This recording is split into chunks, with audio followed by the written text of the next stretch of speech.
Bonjour à toutes et à tous et bienvenue pour cette nouvelle vidéo de la série à la découverte du FinOps. Je suis Stanislas, je suis accompagné de Franck. Bonjour Franck. Bonjour Stanislas et bonjour à tous. Effectivement, nouvelle vidéo sur la partie FinOps et on parle cycle de vie du FinOps. On va parler de ce cycle de vie. Pour les aficionados DevOps, en fait, le cycle de vie du FinOps, on retrouve un petit peu les mêmes principes avec une approche d'apprentissage. On va toujours plus loin dans chaque phase et aujourd'hui, on parle de la phase informée qui est une des trois phases du cycle FinOps. On informe, on va avoir une autre phase qui est la phase optimisation et une troisième phase qui va être la phase d'opération. Comme c'est une démarche vraiment cyclique, eh bien, il n'est pas forcément nécessaire d'aller jusqu'au bout de chaque phase pour passer d'une phase à l'autre, etc.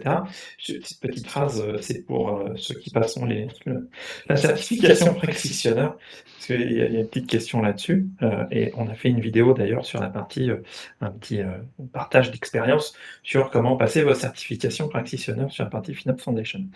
Donc aujourd'hui, on parle information, et information, c'est plein d'éléments. Stanislas, qu'est-ce qu'on a dedans? Alors, quand on va parler de la phase informée, qui est généralement la première phase sur laquelle on va commencer dans le cycle, mais après, effectivement, le cycle n'a plus vraiment d'ordre parce que c'est un cycle par définition. Et la première phase, effectivement, est la phase d'information où le but, en gros, est de donner de la visibilité, de comprendre les coûts et également donc, de comprendre les coûts et de les montrer aux autres et également de gérer l'allocation de ces fameux coûts. Alors, il y a beaucoup de choses dedans à dire. La première chose, peut-être, c'est que si on veut donner de la visibilité et de la compréhension finalement à une facture, ce qui est souvent le point de départ de tout ça, et si on n'a pas ce point de départ, la suite est compliquée, c'est déjà de comprendre effectivement dans sa facture euh, quelle ressource est affectée à qui et à qui on va la refacturer. Basiquement, c'est un résumé, mais en gros c'est ça. Donc on va définir effectivement dans cette phase d'information, on va se créer une stratégie de labellisation, de tagging et de compliance vis-à-vis de cette stratégie. Donc ça, c'est super important parce que le but, en fait, dans cette phase ici, c'est de définir quelles sont les étiquettes qu'on va mettre sur les ressources et également d'identifier éventuellement des ressources qui ne sont pas étiquetables. Alors, elles ne le sont pas, elles peuvent pas l'être pour plein de raisons. On peut avoir une ressource dont on ne connaît rien, c'est-à-dire qu'elle est là, elle était déjà là avant dans la facture et on n'a pas encore trouvé à quoi elle servait. Donc pour l'instant, elle peut être effectivement non étiquetée. Ça peut être des fois une ressource partagée qui du coup ne pourra pas, par exemple, avoir une étiquette liée à une business unit particulière, parce que justement, elle est commune, etc. Mais cette phase-là est méga super importante de définir effectivement quelle doit être la stratégie dans le futur d'étiquetage et ensuite quelle va être la gouvernance appliquée dessus pour dire quelle étiquette on va utiliser et quelles sont les opérations qu'on va faire si une étiquette n'est pas mise par exemple. Alors c'est vachement important parce que effectivement sur la partie tagging, on peut mesurer notre maturité au sein du cycle FinOps en connaissant en fait le pourcentage de ressources qu'on a réussi à taguer et à redistribuer sur des entités au sein du service informatique. Donc de Exactement. savoir, OK, on est à 50%, 60, 80% de tagging, et donc il y a un seuil de maturité en fait là-dessus, et ça nous permet vraiment de suivre. C'est très important parce que sans le tagging, on ne pourra pas aller plus loin. Exactement. Et or, l'étape suivante, c'est justement de mapper, d'associer des données de facturation, de dépenses, à des organisations, à des bouts de l'organisation, hein, dans en termes de business et de hiérarchie, hein. Et effectivement, du coup, quand on va avoir des tags et qu'on sait pour qui c'est, on peut réaffecter ça après derrière, faire mapper associer ces coûts finalement à soit des cost centers, hein, classiques, qui peuvent être effectivement, qui peut être cross organisation, soit des applications particulières, soit des business units. Mais en gros, d'associer, de dire cette ligne de coût est associée à quelque chose dans l'organisation. Et donc ça, c'est important. Si on associe à rien, et bien à la fin, du coup, personne n'est responsable et c'est l'équipe IT qui paye et on lui dit, hey, toi, tu as un centre de coût et tu nous coûtes cher. Ce qui est basiquement pas du tout l'objectif du FinOps, hein, d'accord. Et je rajouterais, si on relie cette démarche de tagging, de hiérarchisation, de dispatch, de cost center, d'application de business unit, on peut repenser à ce qu'on a déjà discuté, Stanislas et moi, dans une autre vidéo sur la partie persona, où si vous regardez les personas, ils ont des métriques, et il y a certaines métriques qu'on va couvrir ici, et qui sont vraiment à travailler sur la partie informée. Et on va voir, hein, il y a des métriques, la partie persona de engineering lead, par exemple, a besoin de savoir à qui il doit redistribuer les coûts. Hein. Il a besoin de savoir quelle ressource est utilisée par quoi pour savoir en fait structurer sa démarche FinOps. Voilà, donc j'insiste, faites la liaison entre la partie information et les personas, et tout d'un coup, en fait, ce cycle d'information va se mettre en œuvre assez naturellement. Oui.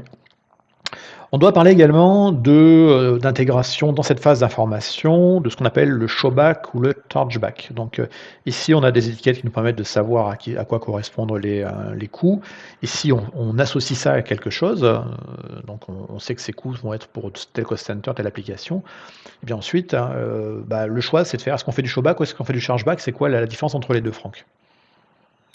Alors, ça va être très très simple, hein, puisque la partie showback, c'est juste montrer, show, hein, montrer aux personnes qui ont la responsabilité d'utilisation des ressources ou de la demande d'usage d'un certain nombre de services, leur montrer voilà combien ça coûte. Ça, c'est showback. Chargeback, ben, cette fois-ci, c'est tu vas me donner l'argent qui correspond à ta poche budgétaire, et on va récupérer l'argent d'une poche budgétaire vers une autre. Et cette fois-ci, on fait vraiment du chargeback. Exactement. Donc ça veut dire également que dans cette phase d'information, on va devoir, également faire les prédictions sur comment vont être les dépenses futures et du coup associer un budget derrière. Effectivement, à la différence, d'un monde traditionnel, du data center avec des CapEx, ici dans du cloud, ou et public généralement, on va être sur un paiement à l'usage, donc du coup le coût est variable. Et donc il y a deux notions vraiment qui vont rentrer en compte ici. La première, c'est de se donner un budget, se dire ben, combien on va dépenser. Et là encore, c'est pas quelque chose qui peut être choisi par l'informatique, mais qui est vraiment dépendante du business.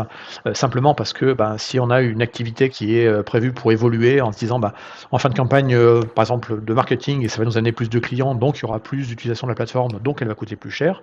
Et ça, effectivement, c'est le but de l'équipe FinOps de faire passer l'information entre, on va dire, les équipes marketing, par exemple, et puis les équipes techniques derrière pour savoir qu'il va falloir budgétiser tout ça.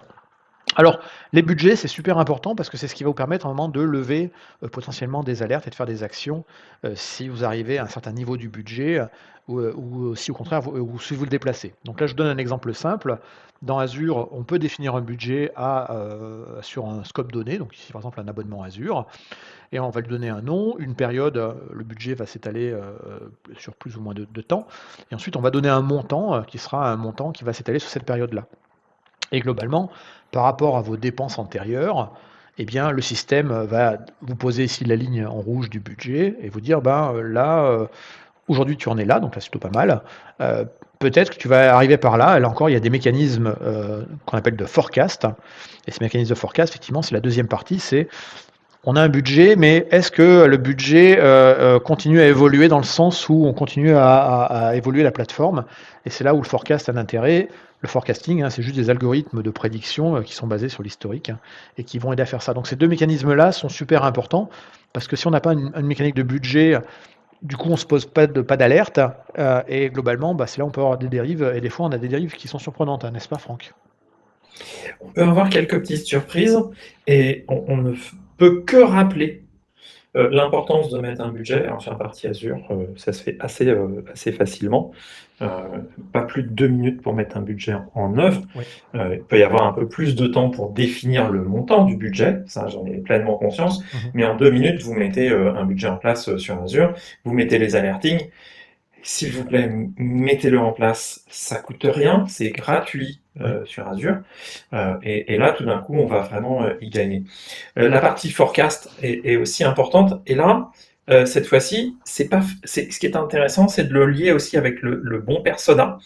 Là, le FinOps team centralisé va travailler avec la partie finance. Hein. Donc il y a l'IT finance manager, par exemple, qui va pouvoir avoir des questions sur où est-ce qu'il en est au niveau de son budget et de se dire, OK, est-ce qu'on a une visibilité dans le temps de cette consommation et où est-ce qu'on en est et qu'est-ce qu'il faut projeter pour les années suivantes. Donc, pour le forecast, là encore, on illustre avec Azure, parce qu'on est de Microsoft, mais ce serait valable chez les autres fournisseurs de cloud. Globalement, vous devez avoir déjà des outils fournis dans la gestion des coûts qui vous font déjà au moins le minimum, c'est-à-dire la projection de vos coûts par rapport à votre historique. Donc là, ici, c'est le vert clair, ici, qui est une projection simplement mathématique hein, par rapport aux factures précédentes qui ont pu avoir lieu. Après, on peut faire des choses un peu plus évoluées. Sur le site de la FinOps Foundation, par exemple, vous avez l'histoire du forecasting des insights pour Chevron. Et donc là, pareil, c'est de la bonne lecture derrière, où ils expliquent, eux, que pour faire leur projection, ils ont beaucoup de données de facturation, parce qu'ils ont beaucoup d'abonnements. Et en gros, ils traitent ils appellent les API de la solution de cost management d'Azure. Ils le font avec Azure. Ils traitent l'information pour après la réexposer avec leur système d'analyse. Donc, ils ont modélisé leurs propres algos derrière et après, ils visualisent ça dans un dashboard Power BI. Et donc, ils expliquent derrière les formules qu'ils ont utilisées. Et effectivement, ensuite, eh ben, ça leur permet de corréler effectivement leurs dépenses actuelles par rapport à ce qui était projeté. Et puis ensuite, ils affinent leur modèle. Donc, nous, on a un modèle de base qui est fourni effectivement, et la plupart des fournisseurs de cloud vont en fournir un. Après, vous pouvez faire vos propres modèles également et traiter les données vous-même si vous voulez, si vous ne faites pas confiance entre guillemets au modèle de prédiction fourni. Ce qui va être également important dans la phase informée, c'est d'allouer les dépenses. Et alors, allouer les dépenses à une équipe, effectivement, on en a parlé tout à l'heure, hein, si on a identifié qu'on a fait le mapping, c'est plus facile effectivement d'allouer derrière les dépenses. La problématique, souvent, elle va être sur les coûts partagés. Les coûts partagés, en fait, simplement parce qu'il y a en fait des services qui vont être mutualisés entre plusieurs applications ou plusieurs business units et potentiellement, ou alors qui sont communs tout simplement, hein, parce qu'ils sont utilisés par tout le monde. Je sais pas moi, un firewall par exemple de sortie vers Internet. OK, c'est peut-être l'IT qui va le payer, mais factuellement, c'est juste un outil qui est mis à disposition de tout le monde pour la sécurité, et ce serait logique après de resplitter. Alors après, c'est un peu comment on va resplitter les coûts, partagés, c'est comme au restaurant, hein, vous pouvez faire diviser l'addition par rapport au nombre de participants, vous pouvez le faire par rapport à exactement ce qu'ils ont mangé. Bon, s'il y a du vin, ce sera plus compliqué parce que là, du coup, est-ce que vous le ferez à la bouteille? Est-ce que vous le ferez au verre? Est-ce que vous le ferez à la gorgée? Ça peut être très, très détaillé après, mais dans tous les cas, à un moment, il faut savoir splitter les coûts. Et alors, dans l'exemple, moi je prends toujours l'exemple de la note de frais restaurant, mais dans la FinOps Foundation, ils prennent l'exemple d'une pizza, comment on paye la pizza. Je vous laisserai lire tout ça, mais sachez qu'effectivement, dans les ressources partagées, il y a plein de choses. Effectivement, il y a le réseau, il y a le stockage, il y a les logs. Si vous avez une plateforme type Kubernetes, il y a Kubernetes, hein, et puis après, il y a tout ce qui est support. Je veux dire, on paye un support derrière ou une couverture, et il faut y penser. Puis plus tout ce qui est le licensing des tierces parties qui vont servir. Je ne sais pas si vous avez une solution SaaS qui vous gère la partie analyse et modélisation des données et des logs, ou un SIEM par exemple, ça aussi, il faut venir l'intégrer quelque part dans les coûts. Donc là, c'est plutôt pas mal expliqué. Vous avez des exemples ici qui vous sont donnés. Là, c'est des répartitions qui sont faites par organisation. Et donc, si on prenait l'exemple de Kubernetes, même pour Kubernetes, dans la FinOps Foundation, ils ont détaillé comment calculer les coûts d'un container en expliquant la problématique, c'est qu'on veut densifier dans des environnements type Kubernetes, mais à un moment, on va densifier jusqu'à avoir, par exemple, sur un serveur, un nœud dans la terminologie Kubernetes, des applicatifs qui sont peut-être répartis de différentes applications, différentes entités. Donc, du coup, là encore, comment est-ce qu'on va faire le découpage de tout ça? Il faut se poser la question, donc il y a une très très bonne lecture à faire dessus. Et si on pousse le modèle dans l'explication sur Kubernetes, on pourrait imaginer par exemple des solutions comme KubeCost, qui eux intègrent en fait ce genre de choses et sont capables de dire nous on vous fait la cost allocation pour vos workloads qui tournent dans un Kubernetes, on sait vous faire le showback, on en a parlé tout à l'heure, on sait vous faire le chargeback et on sait vous faire le monitoring derrière. Donc il y a toujours une réponse entre guillemets à ça, mais c'est des questions qu'on doit se poser quand on va faire du FinOps. On doit se définir des tendances également. Les tendances étant effectivement que si on connaît son historique d'évolution de la plateforme, et ben, ça permet du coup d'analyser qu'effectivement on est sur la bonne direction, en termes de coûts, hein. Je veux dire si globalement vous multipliez par 2 votre nombre de clients, mais que vous multipliez par 4 le coût de la plateforme, quelque part, c'est que vous êtes pas bon derrière et ça, on reparlera des unités économiques plus tard.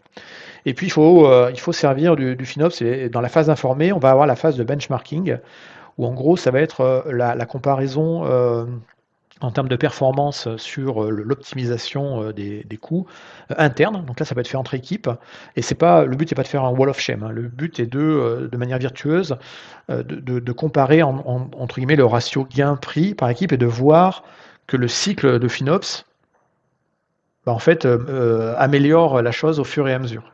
D'accord? Donc, du coup, ben, qui dit effectivement benchmarking, dit qu'il va y avoir des scorecards. Des scorecards généralement seront souvent, faites en fonction, du coût, versus le gain, pour faire simple. Et puis du point de vue externe, dans les benchmarking, on peut s'appuyer effectivement également, sur les informations, données par la communauté ou l'industrie, et puis on doit se comparer, si on a un site de e-commerce, on doit se comparer à un autre site de e-commerce et pas un vendeur et pas à je sais pas, un vendeur de solutions SaaS. C'est pas tout à fait la même chose dans le business model, donc il faut être, à peu près là-dessus. Je rappelle là-dessus que sur la FinOps Foundation, il y a le State of, FinOps Report qui est disponible, data.finops.org, et que là-dessus, vous avez plein d'informations qui vous expliquent effectivement en fonction, des organisations et de leur taille, où est-ce qu'ils en sont dans l'adoption, du FinOps, est-ce qu'ils sont plutôt cloud public ou hybride, quelle est leur maturité, leur expérience derrière, et cetera. Donc c'est vraiment très, très bien à lire. Ça donne déjà une idée un petit peu du marché, où est-ce qu'on est. Et puis dernière chose, Franck, ben, on est sur la phase, On d'information. est effectivement, on est sur la fin d'information. Donc là, on va, montrer, le comment en fait, ces coûts vont s'amortir dans le temps. Mmh. Donc, il y a, parfois des achats qui sont faits à l'année. Quand on va faire une réservation, par exemple, on fait une réservation sur plusieurs années, et bien tout d'un coup, ce coût-là, il faut l'amortir et donc on va le splitter par mois et puis on va le remontrer en fait pour le réinjecter sur ses coûts. Voilà, c'est le type d'élément qu'on Exactement. va, remettre en visibilité parce que il faut pouvoir lisser, ça dans son budget et dans son forecasting. Donc, voilà, c'est des coûts complémentaires. Ça va pas augmenter les coûts, en fait, il faut les gérer correctement. Eh bien, se termine cette première, cette vidéo, sur la phase d'information, du cycle de vie du FinOps. On vous retrouve pour, bah, les 2 autres cycles du FinOps, à savoir, l'optimisation, et opérer en continu et amélioration en continu, dans d'autres vidéos. On vous met le lien quelque part par là, ouais, par là, je pense, ou par là, ou par là, mais c'est quelque part ici, le lien vers la playlist qui va contenir, toutes les vidéos, sur ce sujet. On vous remercie, à bientôt. À bientôt!